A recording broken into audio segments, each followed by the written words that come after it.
வணக்கம். என்ன செய்தியை பார்க்க போறோம்னு கேட்டீங்கன்னா, அண்ணாமலை முடிவால் எடப்பாடி பழனிசாமிக்கு அடித்த அதிர்ஷ்டம், அண்ணாமலை அவர்களுடைய மாஸ்டர் பிளான், இந்த விஷயங்களை தான் நம்ம விரிவா பார்க்க போறோங்க. இந்த வீடியோ பேசி கொண்டிருக்கிற இந்த தருணத்துல அமித்ஷாவை அண்ணாமலை அவர்கள் சந்தித்து இருக்கின்றார். நயனார் நாகேந்திரன் அவர்களை டெல்லி வர சொல்லி இருக்கிறாங்க. அண்ணாமலைக்கு மீண்டும் மாநில பாஜக தலைவர் பதவி கொடுக்கிறாங்களா, எதற்காக நயனார் நாகேந்திரன் அவர்களை வர சொல்லியிருக்கிறாங்க, நமக்கு தெரிந்த தகவலை உங்ககிட்ட நான் பகிர்ந்து கொள்கின்றேன்.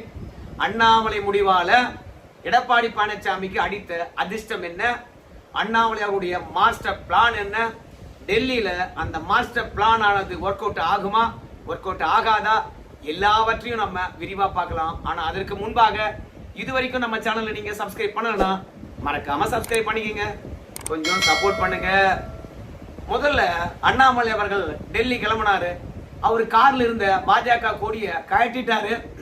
நிச்சயமா பாஜக விட்டு விலக வேண்டும் என்ற முடிவை அவர் எடுத்துட்டாரு. மனதளவில் அவரு பெரிய காயமடைந்திருக்கின்றார். அதனாலதான் வெளிப்படையாக பாஜக விட்டு வெளியேறுகின்றேன் என்று சொல்வதற்கு முன்பாகவே தன் கார்ல இருக்கின்ற கொடியை கழட்டி விட்டார். அந்த அளவுக்கு தமிழ்நாடு பாஜக இருக்கிறவங்களோ இல்ல தேசிய அளவில் இருக்கின்ற பாஜக தலைவர்களோ அண்ணாமலைக்கு நெருக்கடி கொடுத்திருக்கிறாங்க.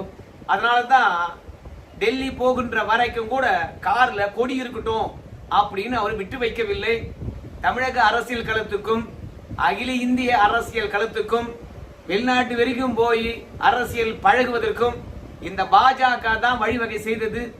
ஆனால் அந்த பாஜக கொடியானது அதிகாரப்பூர்வமாக பாஜக விட்டு விலகுகின்றேன் என்ற செய்தி ஊடகங்களுக்கு சொல்லுகின்ற வரையில் அதுல இருக்கட்டுமே விட்டு வைக்கல. அப்படின்னா அண்ணாமலை அவர்கள் தீர்க்கமான முடிவெடுத்து விட்டார். நாம பாஜகவை விட்டு வெளியேற வேண்டும் என்றுதான். யார் சமாதானப்படுத்தினாலும் சரி, நான் பாஜக விட்டு போறேன், பாஜக விட்டு போறேன், பாஜக விட்டு போறேன் அப்படின்னு சின்ன குழந்தை மாதிரி அடம் பிடிக்கணும் என்று அண்ணாமலை அவர்கள் முடிவெடுத்து விட்டார். அதனால்தான் கட்சி கொடியை கழட்டிட்டாரு அப்படின்ற எண்ணம் எனக்குள்ள இருக்குதுங்க. டெல்லி போனாருங்களா, அங்க பாஜகவுடைய தேசிய தலைவர் நிதின் நபீன் அவர்களை அண்ணாமலை அவர்களுடைய அரசியல் குருவா இருக்கக்கூடிய BL சந்தோஷுடன் போய் சந்தித்தாரு. ஒரு 5 பக்க கடிதத்தை கொடுத்தாரு அண்ணாமலை. உடனடியாக அந்த கடிதத்தை பிரித்து பார்த்து படித்த நிதின் நபீன் அவர்கள், பாஜக விட்டு போக வேண்டாம், உங்களுக்கான ஆஃபர் தருகிறோம் அப்படின்னு சொல்லியிருக்காங்க. அண்ணாமலை அவர்கள் அந்த கடிதத்துல நான் ஏன் பாஜக விட்டு போறேன், யாரால பாஜக விட்டு போறேன் அப்படின்ற விஷயத்தெல்லாம் நல்லா தெல்ல தெளிவா சொல்லியிருக்கிறார். ஒரு 4 பேரை கை காட்டி இருக்கின்றார். இவர்களால மட்டும்தான் நான் பாஜக விட்டு போறேன் அப்படின்னு சொல்லி இருக்கின்றார். அவங்க எல்லாம் பெரிய ஆளுங்களா, கவலைப்படாதீங்க அப்படின்னு சொல்ல, இல்ல நான் பாஜக விட்டு போறேன், இனிமே நான் அரசியல் கட்சிகள்ல எதுலயும் சேர போறது இல்ல அப்படின்னு அண்ணாமலை விளக்கம் அளித்தாரு.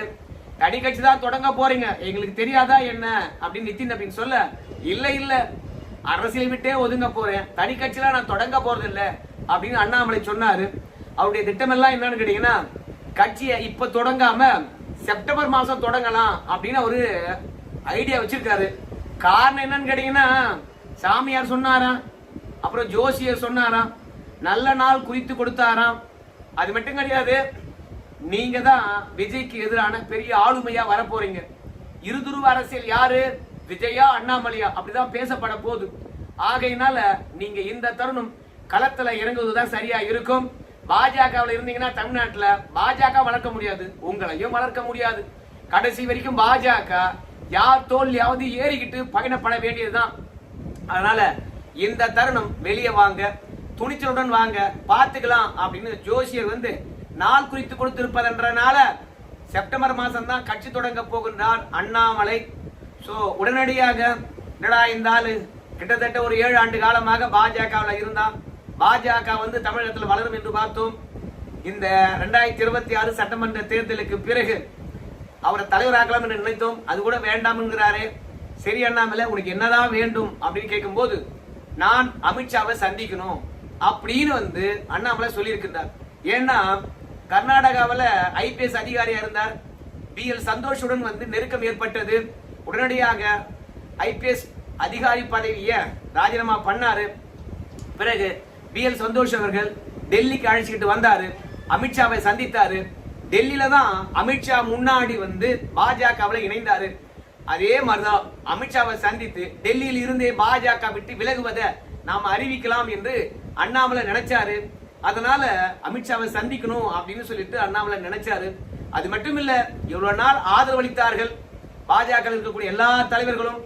சோ அவங்க கிட்ட இதெல்லாம் சொல்லாம போறது சரியா இருக்காது, நன்றி கட்டத்தனமாக இருக்கும் அப்படின்ற ஒரே எண்ணத்தினால அமித்ஷாவை சந்திக்கணும் என்று அண்ணாமலை நினைச்சாரு. அதையும் தாண்டி அண்ணாமலைக்கு இன்னொரு பக்கமும் இருக்கிறது, நிறைய குற்றச்சாட்டுகள் இருக்கிறது. பெங்களூர்ல அவர் கிட்டத்தட்ட 2500 கோடிக்கு அபார்ட்மெண்ட்ஸ் கட்டி கொண்டிருப்பதாகவும் அதுல அவர் சிக்கி இருப்பதாகவும், இந்த அபார்ட்மெண்ட்ஸ் கட்டுறாரு இல்லையா, அப்படி கட்டுறதுக்கு எங்கிருந்து பணம் வந்தது என்ற கேள்வி எழுந்திருக்குது. அது மட்டும் இல்ல, நம்ம நேற்றே சொல்லி இருந்தோம் என்னன்னு, அவங்க மாமா வரி ஏய்ப்புல ஈடுபட்டார் சொல்லிட்டு 200 கோடி அபராதமும் விதித்திருக்கிறது வருமான வரித்துறை. அதெல்லாம் தாண்டி அண்ணாமலை அவர்களை பொறுத்த வரைக்கும் கிட்டத்தட்ட ஒரு 80 ஏக்கரா நிலமும் என்ன வாங்கியிருக்காராம். அதனால அதுக்கு எங்கிருந்து பணம் வந்தது என்ற கேள்வி எல்லாம் எழுந்திருந்தது. இதெல்லாம் உண்மையா பொய்யா என்று எனக்கு தெரியாதுங்கோ. ஆனா அண்ணாமலை இது வைக்கப்படுகின்ற குற்றச்சாட்டு. இவ்வளவு பிரச்சனைகளை சுமந்திருக்கின்ற அண்ணாமலை அமித்ஷாவை சந்திக்காம போக முடியுமா? அதனால அமித்ஷாவை போய் சந்திப்போம், அமித்ஷா வந்துகிட்ட அனுமதி கேட்போம். அமித்ஷா கண்டிப்பாக நாம என்ன சொல்றோமோ அதை கேட்டுக்கிட்டு அனுமதி அளிப்பாரு அப்படின்றதுக்காக நான் அமித்ஷாவை சந்திக்கணும். ஏன்னா அவருடைய அலுவலகத்துல அமித்ஷாவை சந்திக்க வேண்டும் என்று நேரம் கேட்டேன். ஆனால் அமித்ஷா எங்களுக்கு நேரம் ஒதுக்கல. சோ அமித்ஷாவை சந்தித்தா நல்லா இருக்கும் அப்படின்னு சொல்ல நாம சமாதானப்படுத்தணும். அண்ணாமலை சமாதானம் ஆகல. ஒருவேளை அமித்ஷா சமாதானப்படுத்தினா சமாதானம் ஆகலாம் அப்படின்றதால அமித்ஷாவை தானே சந்திக்கணும். போன் போடுறேன்னு சொல்லிட்டு பாஜக தேசிய தலைவரும் BL சந்தோஷ் அவர்களும் போன் போட்டு அமித்ஷா கிட்ட இந்த மாதிரி அண்ணாமலை விலகுகின்றான்னு சொல்றாருங்க, அதுக்கு முன்பாக உங்களை சந்திக்கணும்னு சொல்றாருங்க, என்னங்க அப்படின்னு கேட்கும் போது பரவாயில்ல ஒரு மீட்டிங்ல இருக்கிற வீட்டுக்கு வந்து சொல்லுங்க அப்படின்னு சொல்லியிருக்காங்க.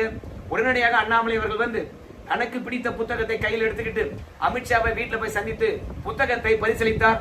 அந்த தருணத்துல அண்ணாமலை அவர்கள் வந்து ஏன் விலகுறோம் என்ற விவரத்தை வெளிப்படையா சொல்லியிருக்கிறார். அந்த விவரத்தை ஏற்றுக்கொண்டு அமித்ஷா அவர்கள் கொஞ்ச நேரம் பொறுமையா இருங்க, உடனடியாக நாம நயினார் நாகேந்திரன் அவர்களை டெல்லிக்கு வர சொல்லியிருக்கிறோம், அதற்கு பிறகு நீங்க விலகுறீங்களா இல்ல பாஜகவில் இருக்கிறீங்களா அப்படின்னு முடிவு எடுத்துக்கலாம், கொஞ்சம் விலகுன்ற முடிவை தள்ளி போடுங்க, ஒரு நாள் தள்ளி போடுங்க அப்படின்னு அமித்ஷா அவர்கள் சொல்லியிருக்கிறார். அமித்ஷாவுடைய வார்த்தையை அண்ணாமலையால தட்ட முடியாது. இது ஒன்றும் மோடி கிடையாது, ஜனநாயகவாதியாக பரவாயில்லப்பா இவ்வளவு நாள் வந்து பாஜகவுக்கு வேலை பார்த்தேன், பாஜகவுக்கு 1000 பேர் வருவாங்க 1000 பேர் போவாங்க, பாஜக தான் உன்னை கண்டெடுத்தது, அந்த மாதிரி எத்தனையோ அண்ணாமலையை நாங்க கண்டெடுத்துக்கோம், நல்லா இரு அப்படின்னு வாழ்த்தி அனுப்பி விடுவார் நம்முடைய மோடி. ஆனா அமித்ஷா அப்படியா, எனக்கு கிடைக்காதது யாருக்கும் கிடைக்க கூடாது, நம்ம எங்களால மொத்தம் நல்லா இருக்கலாம், ஆனா எங்களை தாண்டி எவனும் நல்லா இருக்க கூடாது, இது வந்து பாஜக சித்தாந்தம். அதனால அமித்ஷா பொறுத்தவரை கொஞ்சம் பொறு அண்ணாமலை அப்படின்னு வந்து அவரை நிறுத்தி வச்சிருக்கிறாங்க. சோ அண்ணாமலையை பொறுத்த வரைக்கும் பாஜக விட்டு வெளியேறுவது எடப்பாடி பழனிசாமிக்கு ஒரு அதிர்ஷ்டம் என்றுதான் சொல்லணும். ஏன்னா அண்ணாமலை போன்ற பெரிய ஆட்கள் பாஜக விட்டு வெளியேறுவதனால பாஜக பலவீனமாகும். பாஜக பலவீனமானால் எடப்பாடி தலைமை ஏற்றுக்கொண்டு அந்த கட்சியுடன் தான் கூட்டணி வைக்கணும். இல்லைன்னு வச்சுங்களேன், நான் தலைமை தாங்கிறேன்பா, அதிமுக எங்களுடன் பார்ட்னரா இருக்கட்டும் நாடாளுமன்ற தேர்தல் அப்படின்னு பாதி தொகுதியா பிரிச்சுக்கிட்டு பாஜக கூட்டணி இருக்கக்கூடிய கட்சிகளுக்கு கிட்டத்தட்ட 20 தொகுதி, அதிமுக 20 தொகுதி என்று ஒதுக்கிடுவாங்க. இந்த நாடாளுமன்ற தேர்தலில் உள்ளாட்சி தேர்தல் அப்படிதான் பிரிச்சிருப்பாங்க. அண்ணாமலை போன்றவங்க பாஜக இருந்தாங்கன்னா, ஏன்னா அண்ணாமலை இருந்தா பாஜகவுக்கு ஒரு பெரிய பலம். ஆனா இப்ப அண்ணாமலை வெளியேறுவதன் காரணமாக பாஜக பலம் இழக்கிறது. மீண்டும் பாஜக நோட்டாவுடன் போட்டியிடுகின்ற கட்சியாக மாறுகிறது. அப்ப எடப்பாடி பழனிசாமியுடைய கைதான ஓங்கும். மீண்டும் பாஜக எடப்பாடி என்ன சொல்றாரோ அதை கேட்டுத்தான் செயல்படணும், இல்லை என்றால் வேலைக்கே ஆகாது. சோ எடப்பாடி பழனிசாமி எவ்வளவு தொகுதி கொடுக்கிறாரோ அதை வாங்கிக்கணும். மொத்தத்துல எடப்பாடி கையானது ஓங்கி நிற்கும். அண்ணாமலை அவர்கள் பாஜக விட்டு வெளியே போனாருன்னா சோ அந்த விதத்துல அதிர்ஷ்டம் அடித்திருக்கிறது. அது மட்டும் இல்ல, அண்ணாமலை அவர்களுடைய மாஸ்டர் பிளானே வேற. ஏற்கனவே தென் மண்டலங்கள்ல அண்ணாமலை அவர்களுக்கு நல்ல செல்வாக்கு இருக்கு.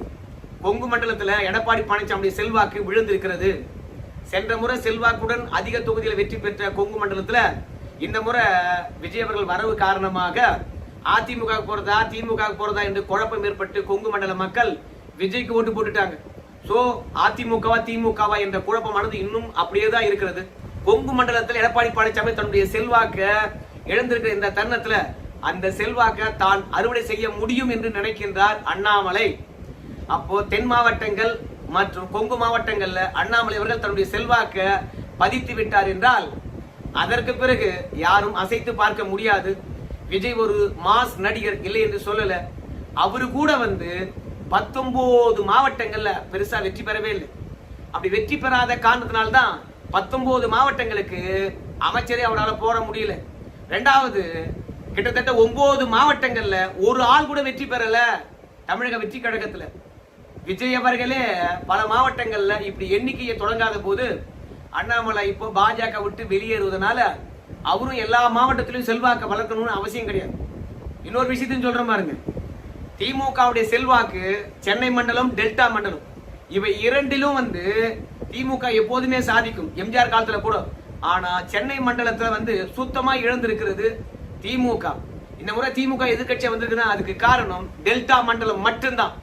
சோ திமுக போன்ற 75 ஆண்டு கால கட்சியை டெல்டா மண்டலத்துல மட்டும்தான் தன்னுடைய செல்வாக்க வச்சிருக்குது. அப்படின்னும் போது அண்ணாமலை அவர்கள் தென் மண்டலங்கள் மற்றும் கொங்கு மண்டலத்துல பெரிய செல்வாக்கு மிக்க நபராக உருவெடுத்தார்னா, ஏன்னா எடப்பாடி பழனிசாமிக்கு செல்வாக்கு கொங்கு மண்டலத்துல விழுந்து போச்சு என்று அண்ணாமலை நம்புறாரு. அந்த இடத்துல தன்னுடைய செல்வாக்க நிலைநிறுத்த முடியும் என்று நினைக்கின்றார். சோ அண்ணாமலையை பொறுத்த வரைக்கும் கொங்கு மண்டலத்தினுடைய தலைவராக பரிணமிக்க போறாரா இல்ல மொத்த தமிழ்நாட்டுக்கான தலைவராக பரிணமிக்க போறாரான்னு தெரியாது. தொடக்கத்துல அண்ணாமலை மாஸ்டர் பிளான் கொங்கு மண்டலம், தென் மண்டலம் தன்னுடைய கோட்டையாக மாத்திக்கணும் அப்படின்னு போட்டிருக்காரு. இந்த மாஸ்டர் பிளான் கை கொடுக்க போதா இல்ல நயனார் நாகேந்திரன் அவர்களை விரைவாக டெல்லிக்கு வர சொல்லியிருக்காங்களே, அதனால நயனார் நாகேந்திரன் கிட்ட இருந்து பதவியை பிடிங்க அண்ணாமலை கொடுக்க போறாங்களா? இப்போ நயனார் நாகேந்திரன் அவர்கள் கட்சி நல்லா இருக்க வேண்டும் என்பதற்காக பதவி விட்டு கொடுக்க போறாங்களா? இப்ப நயனார் நாகேந்திரன் சட்டமன்ற உறுப்பினர் கிடையாது. அதனால நயனார் நாகேந்திரன் அவர்களுக்கு மேலவை எம்பியை கொடுத்து அவர் அமைச்சராக்கி நாங்க டெல்லியோட வச்சுக்கிற மாதிரி கவலைப்படாதவா என்று சொல்லி அவரை சமாதானப்படுத்திட்டு நீங்க போய் வேலை பாருங்க அண்ணாமலை, நீங்க தான் தலைவர் என்று அனுப்பி வைக்க போறாங்களா? தெரியல. ஒருவேளை பாஜகவிலே அண்ணாமலை தொடர்ந்தார் என்றால் எடப்பாடி பழனிசாமிக்கு 7.5. ஒருவேளை அண்ணாமலை பாஜக விட்டு வெளியே போயிட்டாருன்னா அண்ணாமலை தனி கட்சி தொடங்கி பெருசா வளர்வதற்குள்ளாக எடப்பாடி பழனிசாமி பாஜகவையும் ஆட்டையை போட்டு, அது மட்டும் இல்ல அதனுடைய கூட்டணி கட்சிகளும் ஆட்டையை போட்டு எடப்பாடி பழனிசாமி அதிமுக பெருசா வளர்த்துருவாரு, தானும் பெருசா வளர்ந்துருவாரு. சோ அண்ணாமலை வெளியேறுவது எடப்பாடிக்கு அடித்த அதிர்ஷ்டம் என்றுதான் சொல்றாங்க அரசியல் விமர்சகர்கள். பொறுத்து பார்க்கலாம். அதிமுக பின்னடைவை சந்தித்திருக்கிற இந்த தருணத்துல அண்ணாமலை அவர்கள் வெளியேறுவது அதிமுக லாபமா இல்லை என்று சொல்லிட்டு இந்த வீடியோ தொடர்பாக உங்க கருத்து சொல்லுங்க. நன்றி.